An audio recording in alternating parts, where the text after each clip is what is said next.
It is now 6:30 p.m., and I want to thank each of you for your diligence in getting here this evening. We realize that many of you have made sacrifices to make this, to add this to this month's calendar, and again, the chair appreciates you and appreciates your effort. We have our responsibility of making sure that we have a quorum present. Quorum shall consist of at least the majority of our committee, at least 8 members, and we are well within those bounds. And so at this time, I will call the special meeting to order. I would ask for you to review the agenda. It was sent to you earlier, and I'll entertain a motion to approve it. Motion to approve the agenda? Second. Probably moved in second. Is there any need for discussion? Any additions or deletions that you'd like to consider? There being none, all those in favor, please signify by saying aye. Aye. The motion carries. Our first order of business is for us to engage and present a presentation on behalf of this committee. And Leslie and I will work together to lead us through the slides. Our goal this evening is simply to allow for greater public participation in the committee's work and to give an opportunity for those who wish to place their voice into the public dialogue as we do our work. I want to remind you that this is a listening session. There should be no expectations that we will answer questions, nor will we have solutions for you. We want to make sure that your voice is heard, and trust me, we will take in consideration all that you say and what you share with us this evening. But what we plan to do this evening, so that you understand how this work will flow, is that we're going to summarize the work that we've done in the first quarter. We're going to focus on what our expectations are for the second quarter, and then we're going to allow an opportunity for you to engage with us. Now, you have available to you, those of you who are present, and I'm sure that we have those available for those who are online who want to take a look at them. 2 points that we want to share with you. Mainly, there is a wonderful flow chart that really outlines our work, and so I want to bring that to public's attention, because I think if you follow that flow chart as we make this presentation, you'll see how we're moving forward. First slide, please.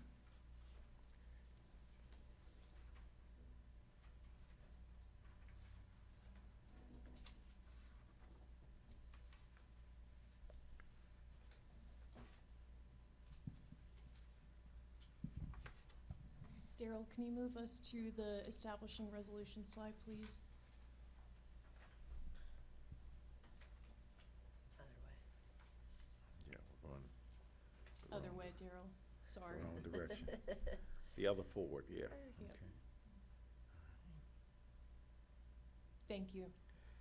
I think it's important to understand that our work is following the edicts as provided by the resolution from the county commissioners. There are 15 members.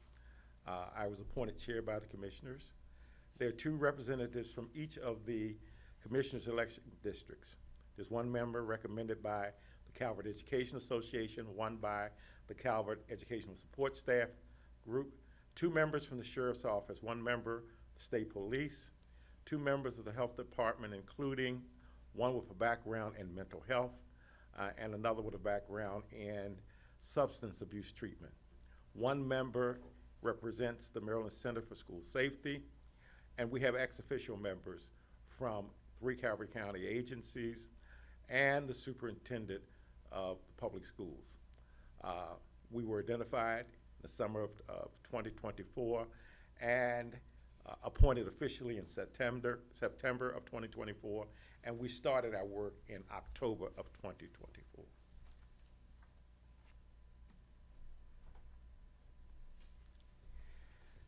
As I indicated, our first meeting was in October, the 9th as a matter of fact. We went on a process of examining the resolution and making sure that we had a clear understanding of what the resolution required of us. Beyond that, having accepted the resolution as our marching order, we went forward with a brainstorming session. and discuss current challenges to school safety and well-being. In the second meeting, with the brainstorming session, it's good to delineate what we found, but these are the things that really highlighted or rose to the level that required us to look even deeper. We needed to additional trauma-informed data on mental health services in Calvert County, and to increase mental health challenge and to deal with increased mental health challenges. We need additional training for staff to handle internal and external safety threats, including crisis, and the need for additional training.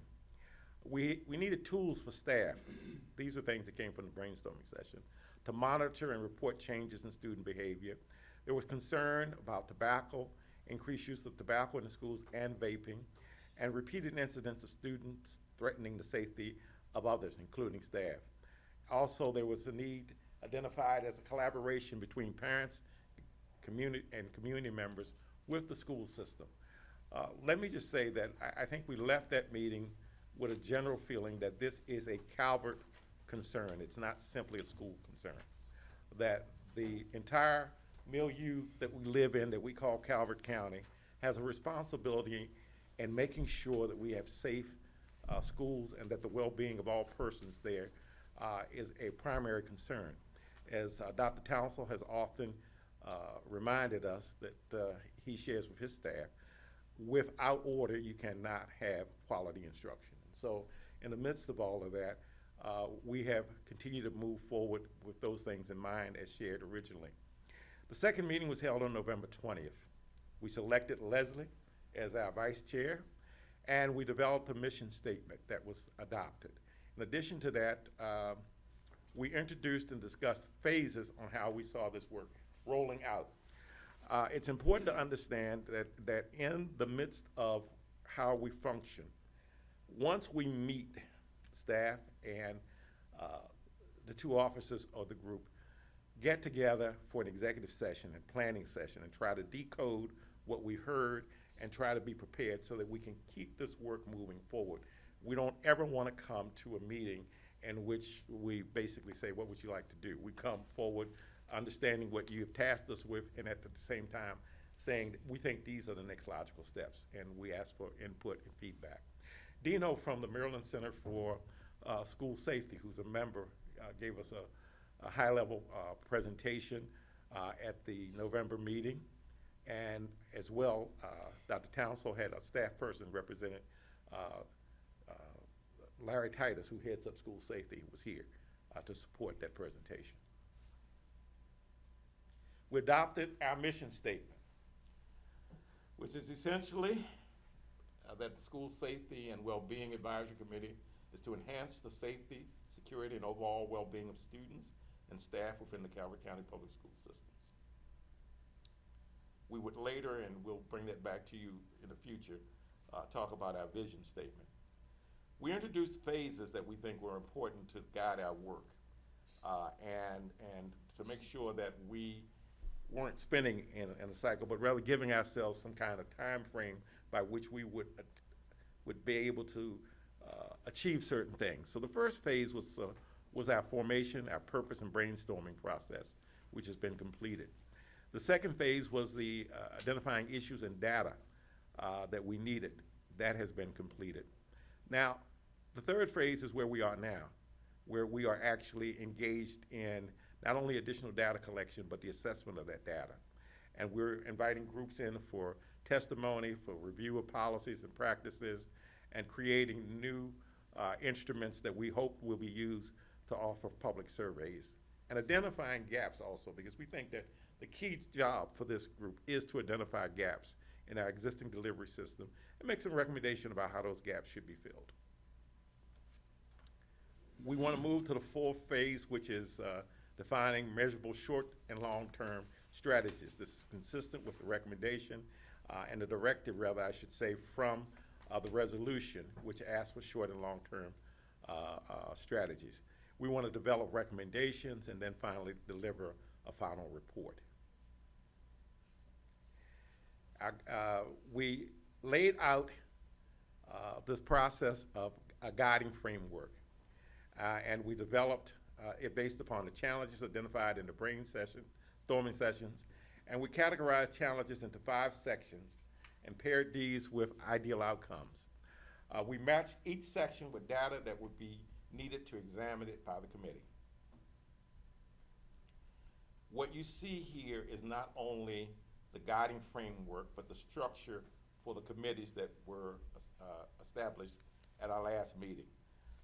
You see safe and supportive environments and the identified challenges there, support for staff and contractors, and what has been identified as the challenges, and what we think will be ideal outcomes. If you don't start with the end in mind, you'll just continue to muddle and find your way through something. And so we think that there's some ideal outcomes based upon what was shared in the brainstorming session and what we've heard so far. And so we've identified those. Next slide, please. Empowering positive student behavior. We think ownership of personal behavior is paramount. And for not only for families, but the individuals, the young people who we're engaged with. And so we're looking at a whole set of strategies around how we get to that. Modern facilities and resources. We realize that there are some challenges and that there are some environments, and the research has changed dramatically since a lot of our buildings were built, and how they should be resourced, how we should staff. And so given where we are, we think that we need to visit that whole process of modernization and resources. So you see those challenges and also the ideal outcomes. As we move to the next slide, I want to remind you of something an old mentor taught me. She was the first woman ever to head a major city budget organization in this country. Her name was Gladys Mack. In fact, she's still alive. She's 94 years old. And Gladys said, remember this, whenever you sit down in a public setting, whatever they're talking about money. And so part of this process is for us to understand that as we have these conversations about our dreams and our ideal outcomes, that we have to pair them against fiscal realities. And as we make our recommendations, we will make our recommendations based upon what we see as our needs. And we also would caution the public to understand that as we try to fill gaps, we're going to have the prioritization is going to have to come later. So you got family and community engagement. We think this is critical. We did not want to go through this process and not realize the important role that each family has in helping us get to the point that we have safe schools and that the well-being of all persons in our buildings is assured. And so you can see our challenges and you can see our ideal outcomes, that we have clear family engagement, community partnerships, and clear and constant communication that supports family life and communal life, because it's important for us to understand it's not just how your child behaves, but it's about how we function as a community and how we function together. It is the communal environment that public education is trying to address. Our third meeting was held the week before Christmas. We adopted the phases, we adopted the guiding framework. We voted to maintain the existing meeting schedule because we added meetings such as the quarterly night meetings, so that we could offer ourselves to listen and to receive comments from the public at an hour that may be more appropriate for others. We adopted the vision statement and introduced our subcommittees. And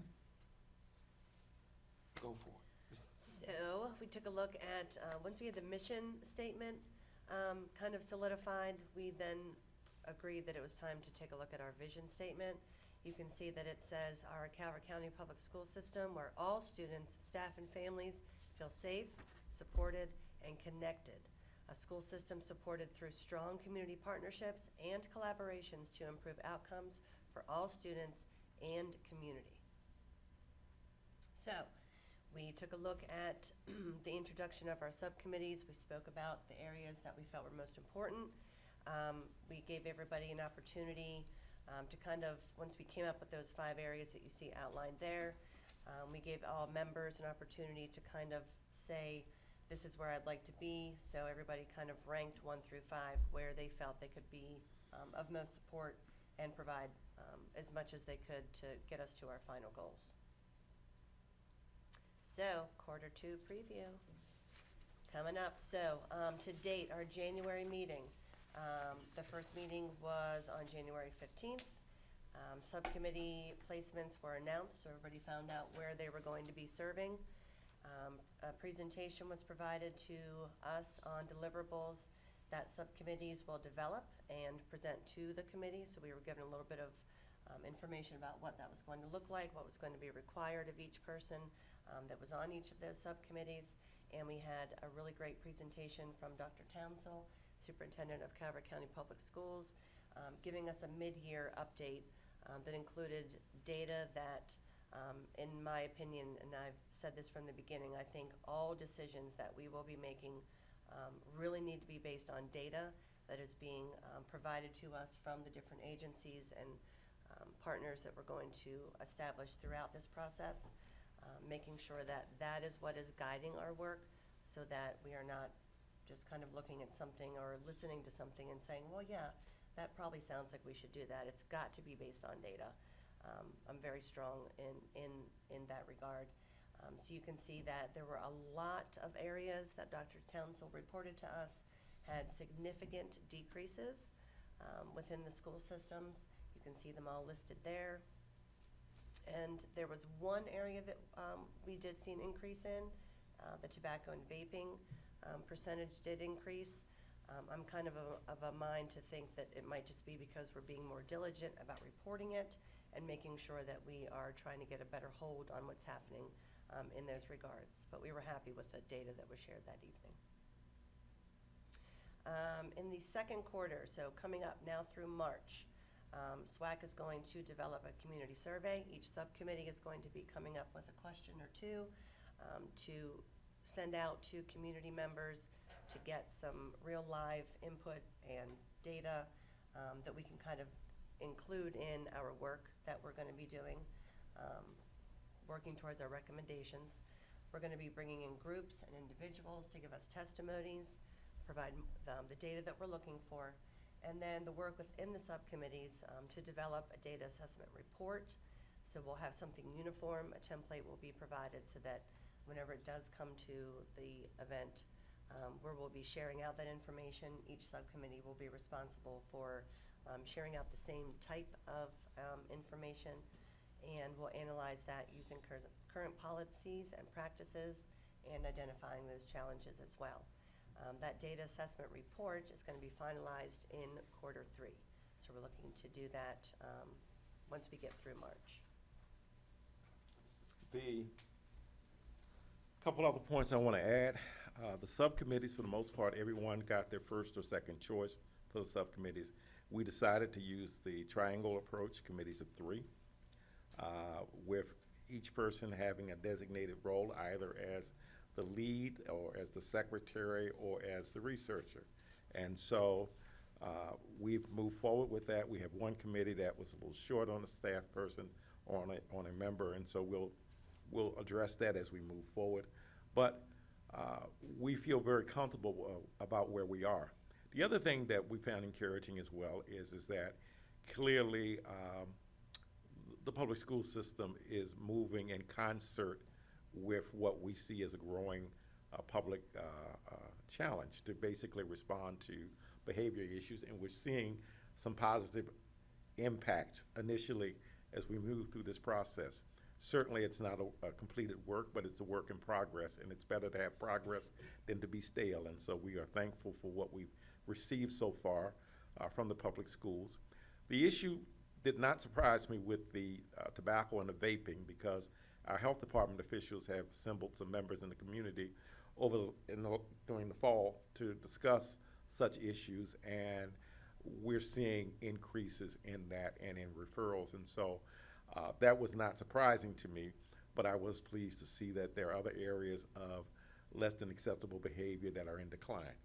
And so we will continue to monitor that, and Dr. Townsell and the other members who are ad hoc members of this committee will serve as resource persons as we go through this committee phase and this next phase that we're in phase 3, because they have staff, resources, and data that's available to us. We do not need to reinvent the wheel. Let me just say that we will not just simply be 5 or 6 committees running in different directions. There is a monthly reporting requirement that comes to staff and to us that we will look at. And once a month, we will, prior to setting the agenda for the next meeting, we will try to collaborate between those committees and make sure that A, we're not duplicating efforts, B, that if we have resources that we need, that we share them in such a collaborative fashion that we can make this work very efficient. And finally, just to make sure that we stay on target and hold each other accountable as we move forward in this process. We've outlined its phases and a time frame because we want to be diligent and responsible in delivering to the commissioners and ultimately to the public recommendations that will enhance the quality and livelihood of those who attend our public schools. So with that in mind, do you have anything else, Co-Chair? Not at this time. I'm All right, excited then. to see what we get. We from the will, public. we are now open for public comment. Let me just say to you that if you are speaking, be mindful of the standards that we have established. If you're an individual, you have 2 minutes. If you represent a group, you have 5 minutes. When you approach the mic or present or contact us, we'd ask that you plainly state your name and what your affiliation is. In other words, who you represent, yourself or an organization, and then we will follow through as we listen to your feedback. Thank you.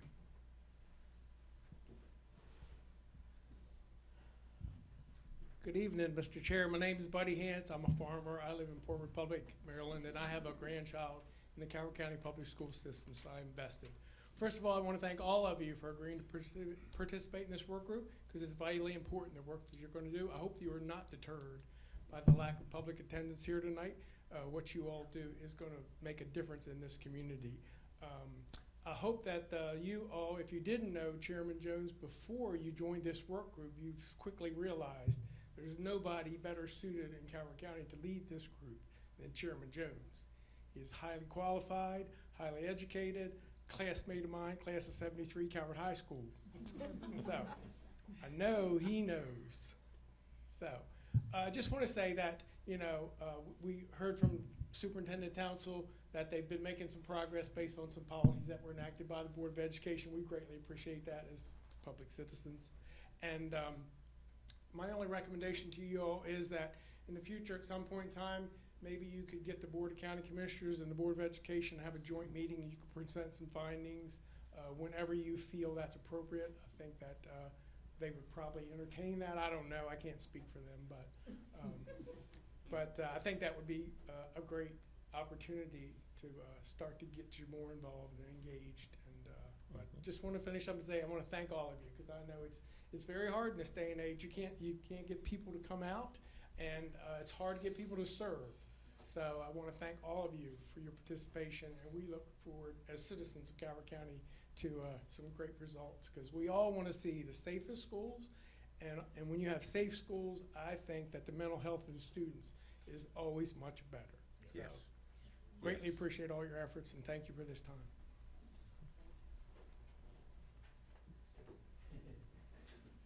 Mark Cox, Calvert County Commissioner.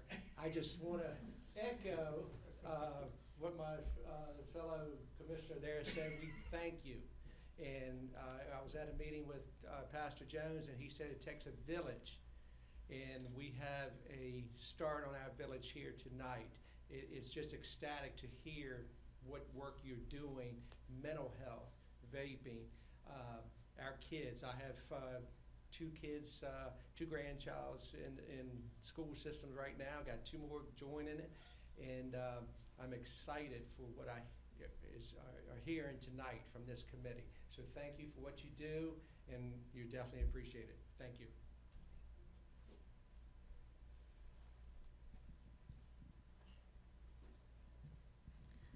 Hi, Hi, my name is Grace Minikowski.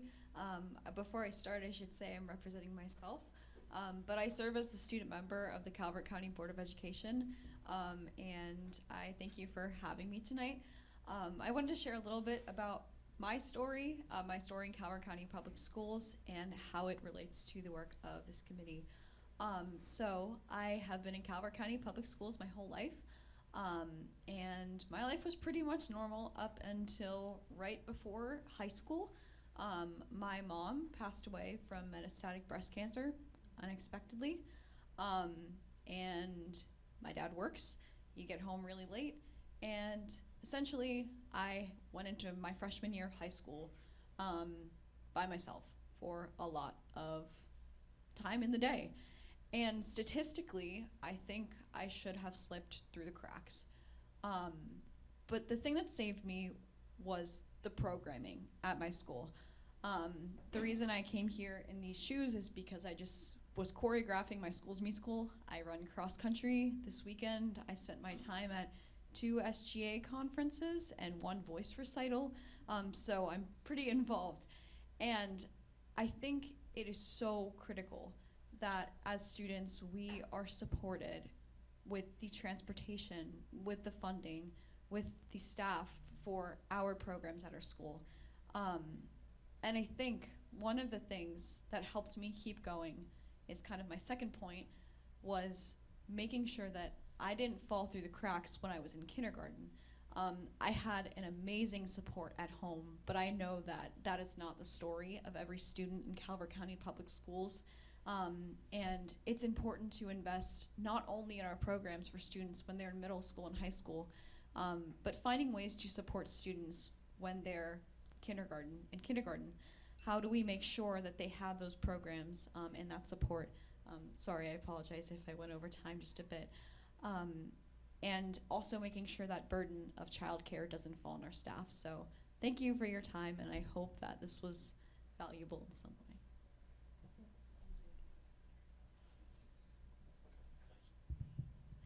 Lisa Grenis, Calvert County Board of Education.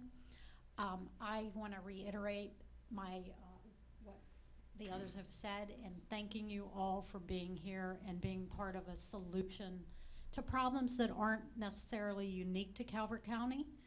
The problems we're dealing with are happening across the country, but what is uniquely different about us is that we are acknowledging it and we are looking for solutions. And that's what I admire about everyone here. We are solution-based. You cannot solve a problem unless you acknowledge it. And once you acknowledge it, with all of us working together, we can solve problems to help our students and our school system. So thank you so much. Mr. Chairman, we have a few members of the public online. I have one person raising their hand, but if you wish to leave public comment, please use the raise your hand function, or if you're joining us via phone call, click *9. And I have one who has their hand raised, Mr. Cormier. Whenever you are ready, I will set your timer for 2 minutes.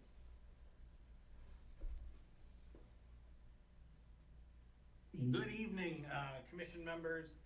My name is Joseph Cormier, and I'll be speaking on behalf of myself this evening. I want to thank you for your work, and I want to talk about equity and inclusion and accessibility.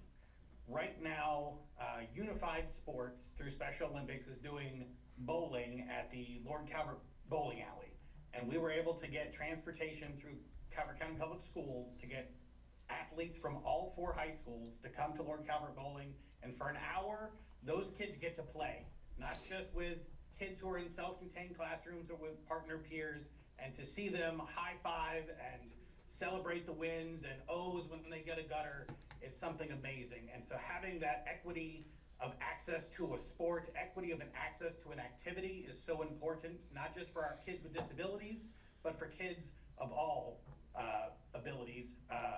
When talking to the staff members, the amazing staff members who are volunteering their time or working for a very little stipend on these things, they say that there are other students who would love to have this opportunity, but they don't have transportation from the school afterward back home. So if we can work on solutions to make transportation available post-activity to get these kids back home, giving them something to do, a team, something to work with is going to improve results across the board. And I hope that the commissioners and the Board of Education can find way to increase funding for our ROTC or JROTC units across the 4 high schools, and to continue working with the Sheriff's Office for junior officer and criminal justice programming. Getting these kids something to do is what's going to help raise the bar, as the superintendent would say. So thank you so much for your time tonight. Thank you.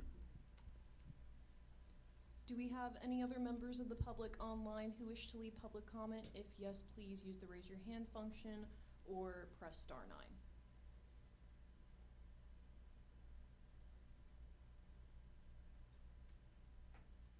Mr. Chair, I don't believe we have any other public comments. Okay.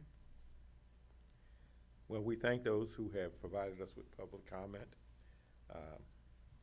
If I could take the prerogative of the chair, I'd just simply say that this is an environment in the county that for years has been working to advance public education from inception.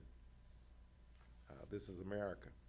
The day that we can be assured that you are equal in America is the day that you were born, that we can do the best that we can, that you have the appropriate prenatal care and the rest that you can come forward. Because it starts prenatally, and we have to have support systems that support children and families all the way through. And so we realize that that is part of our work, and I want to thank our student member of the board for sharing the story that I think is worth repeating in a number of places. We will continue to take in consideration thoughts and matters that have been brought before us. I want to take this opportunity to say that I have never had a committee as diligent with regular meetings. We're in the easily above 95% attendance for those 3 meetings, which is unheard of for volunteerism. And so we are blessed that you made good selections and the people are diligent and are working. With that in mind, we have completed the public listening session, and if there is is there anything anyone else would like to share before we move forward with adjournment? There being none, I'll entertain a motion to adjourn. Motion to adjourn. Is there a second? Second. Properly moved and second that the meeting be adjourned. Any need for discussion? There being none, all in favor signify by saying aye. Aye. The ayes have it. We are adjourned. Thank you.